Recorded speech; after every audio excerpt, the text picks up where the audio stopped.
Amis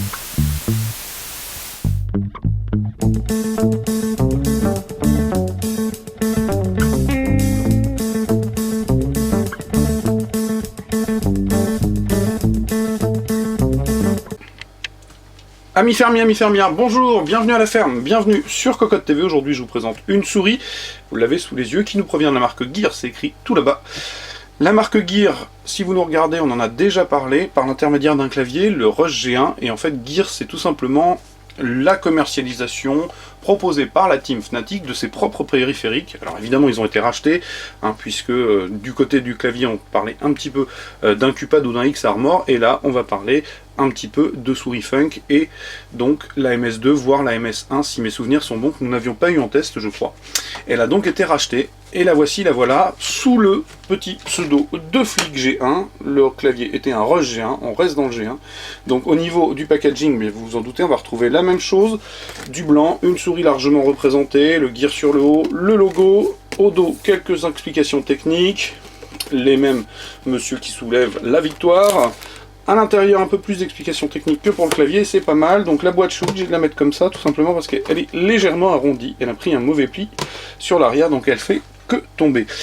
Au niveau du bundle, rien d'exceptionnel. Un guide de l'utilisateur, guide très rapide, très succinct, et c'est tout, qui vous indique qu'il faudra aller télécharger le pilote. Et qui dit set complet, dit tapis de souris, le Focus G1 en version XL, sachant que le tapis, vous le voyez, existe en 5 versions, ML, XL, XXL et Extra Super Méga Large D.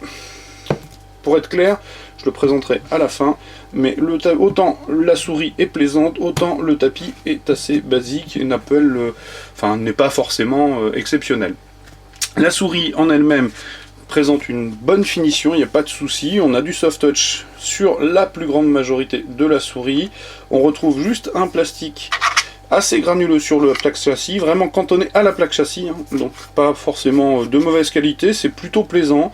Les ajustements sont précis, les ébavurages aussi, il n'y a pas de souci de ce côté-là, on a une souris assez sympathique. Au niveau de la coque, on a quelque chose d'assez sobre, de très consensuel, qui est plutôt ambidextre.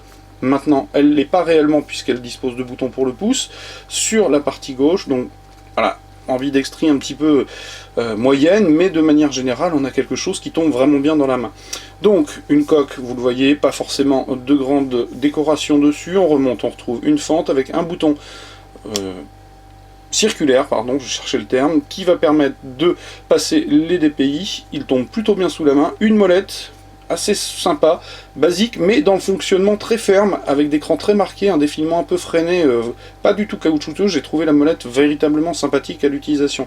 Les clics très légèrement tuilés, avec des switch home run. De ce côté-là, rien d'exceptionnel, si ce n'est le marquage Flick. De l'autre, on retrouve les deux gros boutons pour le pouce, un nouveau marquage Gear. En dessous, 4 patins qui font vraiment un excellent travail, puisque je l'ai déjà testé, et au niveau de la glisse, elle est tout simplement assez exceptionnelle, car elle est franchement pas lourde. Le capteur au centre, bref, quelque chose d'assez classique. Un câble tressé, alors vous voyez malheureusement, petit anicroche au niveau de la finition, il s'effiloche un petit peu déjà, ça c'est un peu le regret que j'ai. Mais de manière générale, je le disais, au niveau de la prise en main, on a quelque chose de très consensuel qui va accepter tous les types de prise en main, que ce soit le finger, le claw ou le palm grip, il n'y a aucun souci à ce niveau-là. Le bouton de DPI ne demande pas à trop replier le doigt pour être activé, donc on a quelque chose qui est vraiment pleinement fonctionnel et tout à fait agréable à l'utilisation. Sur la fente de séparation, partie latérale, partie centrale, on retrouve 3 diodes qui vont permettre de visualiser le niveau de DPI, et vous le voyez, le niveau de DPI, vous pouvez affecter des couleurs. Alors si je ne m'abuse, là je vais avoir un battement, quelque chose comme ça, à moins que ça reste en rouge, je sais plus si, voilà, c'est ça, un battement. En effet, on a une petite diode RGB sous la molette, c'est la seule zone d'illumination qui va pouvoir avoir quelques comportements que je vous invite à venir découvrir dans le test écrit, parce que globalement il y en a 5-6 je crois de tête. On a quand même quelque chose de fonctionnel, le soft est assez simple.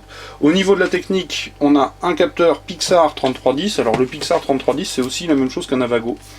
On a un petit processeur Alltech, les switches ont des home run, je vous l'ai dit, elle embarque une petite puce mémoire de 256 kg pour les macros, le capteur montre à 5000 dpi maximum.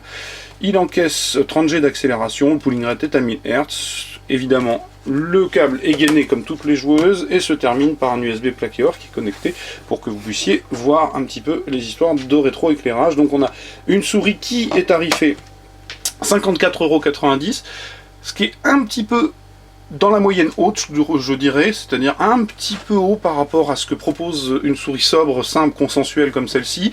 Ceci étant, elle est plutôt au goût du jour techniquement, et en tout cas elle est assez plaisante en termes de prise en main, elle glisse vraiment très bien, là il n'y a pas de souci, ça a été vraiment une formalité que de la passer sur mes différents tapis. Je suis plutôt sous le charme de cette petite Flick G1. Je suis moins sous le charme du petit Focus, je vais vous le présenter de suite, je vais le sortir de sa boîte, tout simplement parce que le tapis en lui-même, j'ai pas les tarifs du tapis en tête, je vous inviterai à revenir dans le test écrit, parce que je les ai pas pris pour la petite vidéo. Vous voyez, on a quelque chose de satiné, avec un rappel gear en bas. Par contre, là où maintenant on a quasiment tout le temps du bord brodé, ici ce n'est pas le cas. On a par contre une base caoutchouc assez épaisse, moussée, donc on devrait avoir un bon niveau de confort. Le problème, c'est que, irrémédiablement, la partie ici, la souris était partie pour tomber, se décollera à l'utilisation. Donc ça, je trouve que aujourd'hui, quasiment tous les tapis tissus sont brodés, c'est un petit peu dommage, mais bon, voilà, c'est moins le mérite de présenter un set complet, vous aurez que du gear si vous achetez le clavier, la souris et le tapis. Ceci étant, le tapis est quand même nettement moins recommandable que la souris qui, elle, à mon sens, est tout à fait recommandable et tout à fait agréable à l'utilisation, je dirais même assez performante. Donc, il s'agissait de la Flick G1 sur Cocotte TV. Comme d'habitude, je vous invite à venir lire le test écrit qui paraîtra très prochainement. Comme d'habitude, je vais vous souhaiter une excellente journée et je vous dis surtout au revoir.